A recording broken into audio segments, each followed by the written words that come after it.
Halloween had always been my favorite holiday. The eerie atmosphere, the costumes, the excuse to binge on candy. What wasn't to love? That year, my cousin Q and I decided to spend Halloween night watching horror movies at my house. My parents were out at a party, so we had the place to ourselves. The night started like any other Halloween. We had a stack of movies ready, a pile of snacks, and the excitement of being home alone. As the hours went by, we laughed at how cheesy the horror movies were and even dared each other to sit through the creepiest scenes without flinching. But everything changed just past midnight. As we were cleaning up the wrappers and soda cans from our movie marathon, we heard it, a low, raspy sound coming from outside. At first, we thought it was the wind. After all, the night was cold, and the trees outside swayed violently in the breeze. But then the sound grew louder. It wasn't a natural noise, it was deliberate, almost like someone dragging something heavy along the ground. Hugh and I exchanged nervous glances, but we tried to laugh it off. Probably just the wind messing with the trash cans, Hugh said. Still, curiosity got the better of us. We peeked out the window, expecting to see an overturned garbage bin or maybe a stray animal. But the driveway and yard were empty. No wind, no trash cans, no animals, just silence. We returned to the living room, trying to shake off the unease, but the sound started again. This time, it was closer, almost as if it was coming from the side of the house. Then, we heard something new, a faint whisper. Did you hear that? I whispered to Q, my voice trembling. He nodded, his eyes wide. Maybe it's coming from the doll, he said, pointing to a creepy Halloween decoration lying on the floor. The doll had been a last-minute addition to our Halloween setup. It was an old, porcelain-faced thing with painted-on blue eyes and a stiff, unnatural smile. I had found it in the attic weeks earlier and thought it would add to the spooky ambience. Now, looking at it, I wished I had left it where it was. Hugh picked up the doll and examined it. This thing doesn't even have batteries, he muttered. But as he turned it over in his hands, he frowned. Why does it feel heavy? Maybe it's just weighted, I suggested, though the explanation felt hollow. That's when it happened. The doll's eyes snapped open, its painted irises staring directly at us. Hugh yelped and threw the doll across the room. It hit the wall with a dull thud and landed face down on the floor. Nope, not dealing with that, he said, his voice shaking. We both stood there, staring at it, half expecting it to move again. When it didn't, Hugh grabbed it and stormed toward the basement door. Where are you going? I asked, following him. Getting rid of this thing, he said, opening the basement door and tossing the doll down the stairs. We heard it tumble and come to a rest somewhere near the bottom. Satisfied, Hugh slammed the door shut and locked it. For a while, everything seemed fine. We returned to the living room, still jittery but relieved to be rid of the creepy doll. We tried to distract ourselves with another movie, but I couldn't shake the feeling that something was wrong. As the clock ticked closer to 2 a.m., I decided to grab a drink from the kitchen. The house was quiet now, the kind of stillness that made every creak of the floorboard seem deafening. As I walked past the basement door, I froze. There it was, the doll, lying at the top of the basement stairs, its lifeless eyes staring up at me. My heart pounded as I stared at it, unable to move. I was certain we had left it at the bottom of the stairs. How had it gotten back up here? Hugh, I called out, my voice trembling. Come here. He appeared moments later, his face pale when he saw the doll. I locked that door, he whispered. We stood there, neither of us daring to touch it. The air felt heavy, as if the house itself was holding its breath. Finally, Hugh grabbed a broom and used it to push the doll back down the stairs. We're burning that thing tomorrow, he said, locking the door again and dragging a chair in front of it for good measure. That night, I barely slept. Every creak, every whisper of wind felt like it was coming from the basement. The next morning, we mustered the courage to check the basement, but the doll was gone. To this day, I don't know what happened to it. Maybe Q was right to blame the doll, or maybe it was something else entirely. But every Halloween since, I've made sure to double-check the locks, and I haven't decorated with dolls again.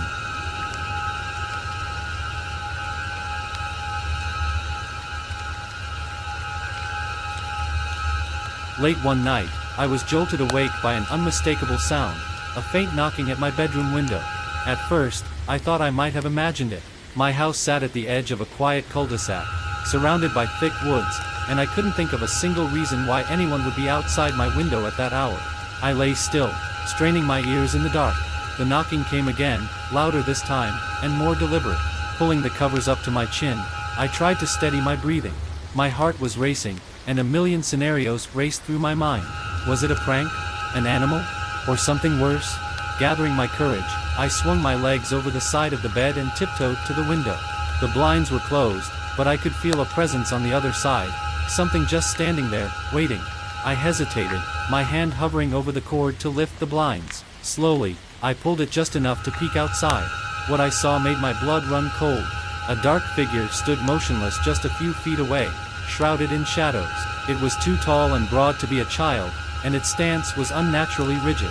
The figure didn't move, didn't wave, didn't knock again. It just stood there, staring, or at least I assumed it was staring. I stumbled backward, my breath catching in my throat. Who was this person, and why were they outside my window? The knocking resumed, louder and more insistent. It wasn't random tapping. It was methodical, almost rhythmic, like a signal. I grabbed my phone and dialed the police, my hands shaking so badly I nearly dropped it. As I explained the situation to the dispatcher, I heard the knocking move, from my bedroom window to the living room window. The police assured me that they were on their way, but every second felt like an eternity. I crept toward the living room, careful not to make a sound, and peeked around the corner. The blinds were drawn, but the faint outline of the figure was visible against the thin fabric. My stomach churned as I realized they were closer now, pressing against the glass. Suddenly, a loud thud made me jump. It came from the back door, followed by more knocks, this time faster and more frantic. I couldn't understand what was happening. Was it one person, or were there more? Just as I was about to retreat to my room, the sound of sirens filled the air. The knocking stopped instantly, and I heard footsteps retreating into the woods behind the house. When the police arrived, I recounted everything I had experienced. They searched the area but found no one. However, my neighbor had seen something that added a chilling layer to the story. The next morning, my neighbor, an older man who lived across the street, told me he had seen 3 people near my property around the time of the incident. They were standing near your fence, he said, his voice low. One of them had something shiny in their hand. Looked like a knife or maybe a tool. The thought sent shivers down my spine. What were they planning? Why had they chosen my house? The police found footprints in the soft dirt near my windows and backyard but no other evidence. Whoever they were, they had vanished into the night without a trace. For weeks, I couldn't sleep without checking every lock and peering out every window before bed. The faintest sound made my heart race, and I found myself jumping at shadows. To this day, I don't know who those people were or what they wanted, but I'll never forget the fear of standing in my own home, wondering if I was being hunted.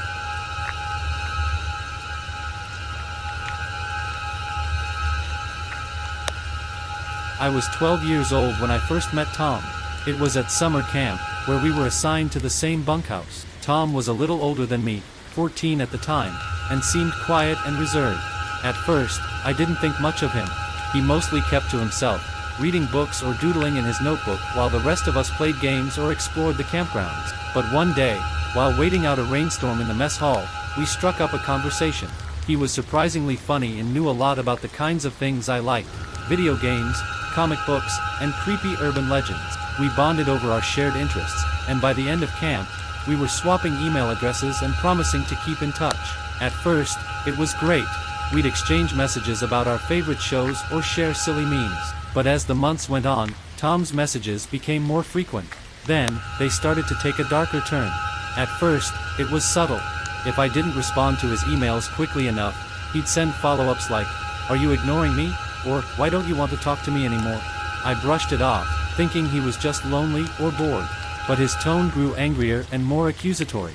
"You're just like everyone else," one message read. "I thought you were different."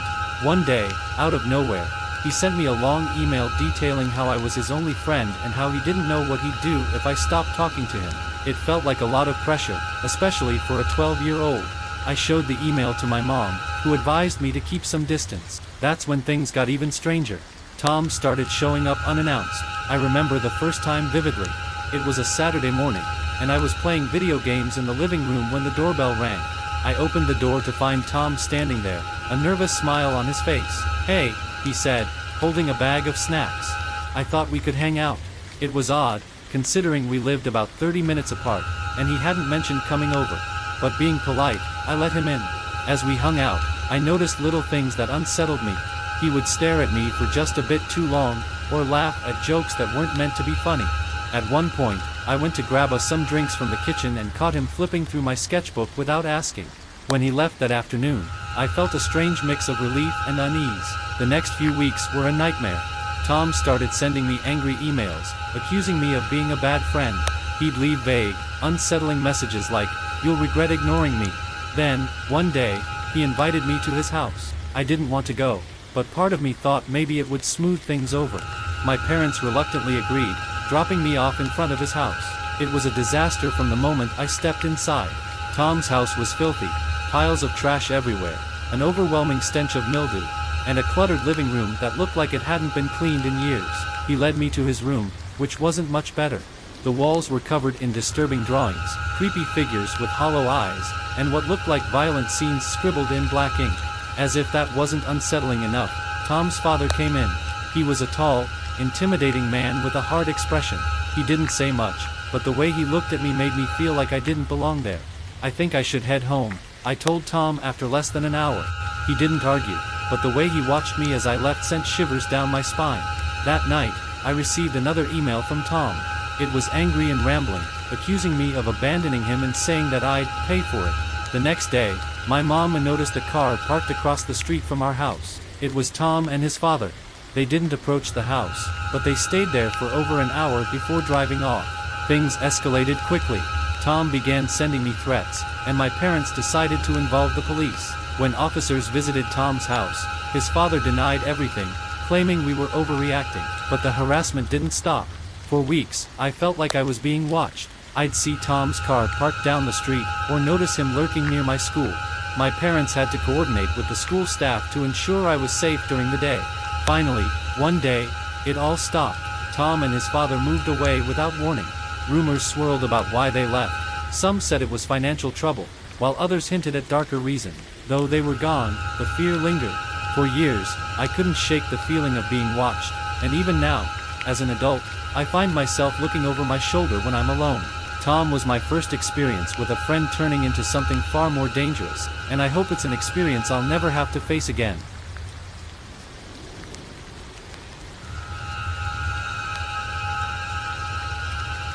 It was supposed to be a fun night. My friend Sarah was hosting a small house party, and a group of us had gathered to celebrate the end of a long week. The music was loud, the snacks were flowing, and everyone was in good spirits. By midnight, most of the guests had trickled out, leaving only a handful of us behind to help clean up and chat for a bit longer. That's when I noticed him, a man standing near the kitchen, holding a half-empty beer.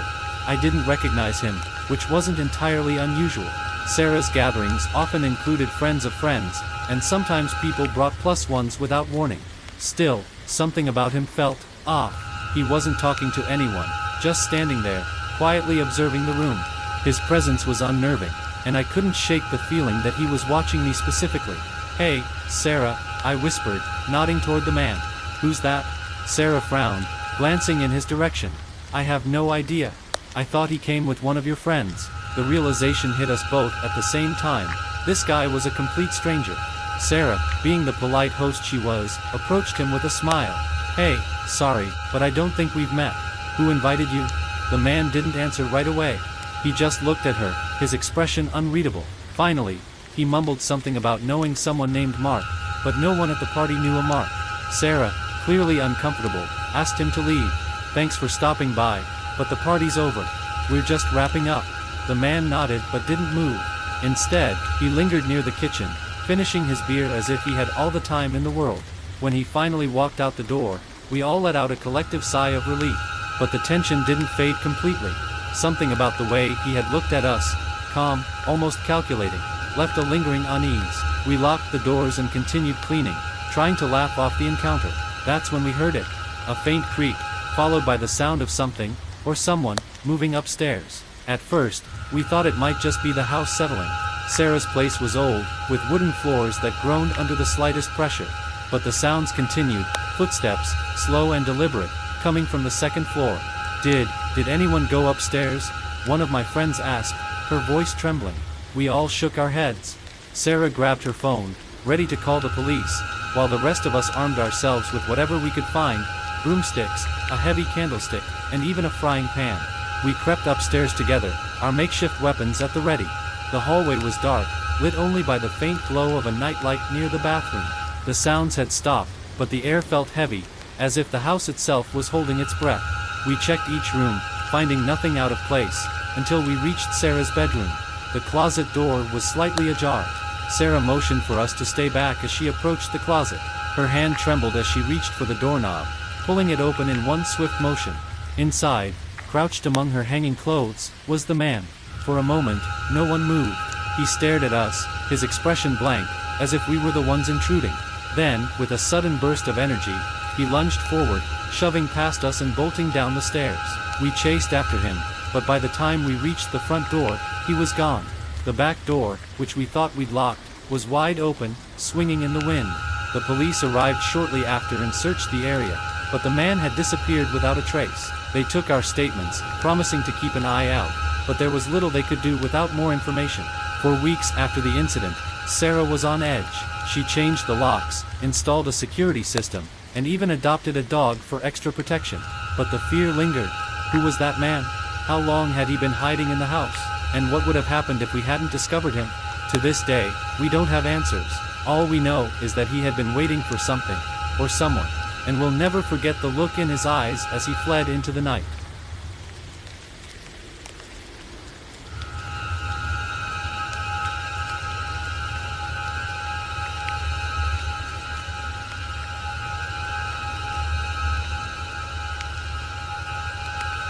It was a quiet, uneventful night, or so I thought. I had spent the evening catching up on work and watching a few episodes of my favorite series. By the time I finally crawled into bed, I was exhausted and ready to fall asleep within seconds. As I settled under the covers, my phone buzzed on the nightstand. Groaning, I reached for it, expecting a message or notification. Instead, I saw something strange, a new alarm I hadn't set, titled, "Beneath the Bed." At first, I thought it was a glitch. Maybe my phone's clock app had bugged out. Still, it was unnerving. The time for the alarm was set to the exact moment I had picked up the phone. I deleted the alarm and set my phone down, chalking it up to some weird technical error. But just as I was about to drift off, the phone buzzed again. Another alarm, this time titled, "Don't Look." A chill ran down my spine as I stared at the screen. I tried to rationalize it. Maybe someone had hacked my phone, or maybe it was just a bizarre bug. But the titles of the alarms felt too personal, too deliberate. I silenced my phone and placed it face down on the nightstand. "This is ridiculous," I muttered to myself, trying to shake off the unease. That's when I heard it. A faint, scratching sound, coming from beneath the bed. My heart skipped a beat as I froze in place, straining to listen. The sound was soft at first, like fingernails lightly scraping against wood. I told myself it was just my imagination. Maybe the house was settling, or maybe it was a mouse. But the sound grew louder, more deliberate, like someone, or something, was dragging their nails along the underside of the mattress. I grabbed my phone, using its flashlight to peer over the edge of the bed. The light illuminated the floor, revealing nothing but dust and an old sock. Relieved, I turned off the flashlight and laid back down. "You're just being paranoid," I whispered to myself. Moments later, the scratching stopped. For a brief second, I felt a wave of relief. But then, something brushed against my ankle. It wasn't the light, accidental touch of a blanket or my own foot. It was something firm, deliberate. My breath hitched as I yanked my legs up, curling into a ball on the bed. The room was deathly silent, the only sound the rapid pounding of my heart. I reached for my phone again, this time dialing my dad. "Dad," I whispered, trying to keep my voice steady. "There's someone in my room." To his credit, my dad didn't ask questions. I could hear him grabbing something heavy, probably the baseball bat he kept under his bed, and rushing down the hall toward my room. The door burst open, and I nearly jumped out of my skin. My dad stood there, bat in hand, scanning the room with wide eyes. "What's going on?" he asked, his voice firm. "There's someone under the bed," I whispered, pointing toward it. My dad nodded and knelt down, his movements slow and deliberate. Using the bat, he lifted the edge of the blanket, peering beneath the bed. At first, he didn't see anything. But then, his eyes widened, and he recoiled slightly. "Get out of the room," he said, his tone sharp. I didn't argue. I bolted out the door, standing just outside in the hallway, my heart racing as I watched him crouch lower to get a better look. Suddenly, there was movement, a blur of filthy clothes and tangled hair as a man lunged out from under the bed. My dad reacted instantly, swinging the bat and catching the intruder in the side. The man grunted in pain but managed to scramble to his feet. He was thin, almost skeletal, with wild eyes that darted around the room. His clothes were filthy, and the stench of sweat and dirt filled the air. Without a word, he bolted for the window, shoving it open and leaping out into the night. We called the police immediately, and within minutes, officers were searching the property. They found footprints leading away from the house, but no sign of the man. The officers believed he had been living nearby, possibly in an abandoned house or hidden in the woods. But what haunted me most was the realization that he had been under my bed for who knows how long, watching, waiting.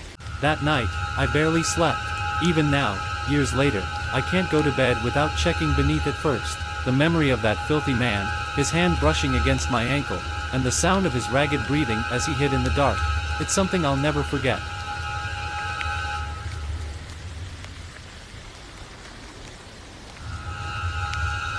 It had been months since I last saw Ty. He was one of those friends who always seemed to have something going on. Parties, trips, new business ventures. We weren't incredibly close, but we kept in touch often enough. Then, one evening, completely out of the blue, he FaceTimed me. It wasn't unusual for Ty to call randomly, but the moment I answered, I knew something was wrong. His face appeared on the screen, pale and bruised. His lip was split, and there was dried blood on his forehead. He looked like he had been through hell. Ty, what happened? I asked, my voice trembling with concern. He didn't answer immediately. Instead, he glanced nervously over his shoulder, as if checking to make sure no one else was listening. I need $10,000, he said finally, his voice shaky and urgent. The request caught me off guard. What? Why? What's going on? Ty's eyes darted around again, and he leaned closer to the camera. I can't explain right now. Please, you have to help me. I pressed him for details, but he kept shaking his head, muttering, it's not safe. Then, as suddenly as the call had started, it ended. I stared at the blank screen, my mind racing. What could Ty possibly need $10,000 for? And why did he look like he had been beaten? I tried calling him back, but it went straight to voicemail. Over the next few hours, I sent text after text, growing more worried with each passing minute. Ty didn't respond. The next day, I reached out to mutual friends, hoping someone else had heard from him. No one had. That's when the rumor started. Someone mentioned seeing Ty with a group of rough-looking men a few nights ago.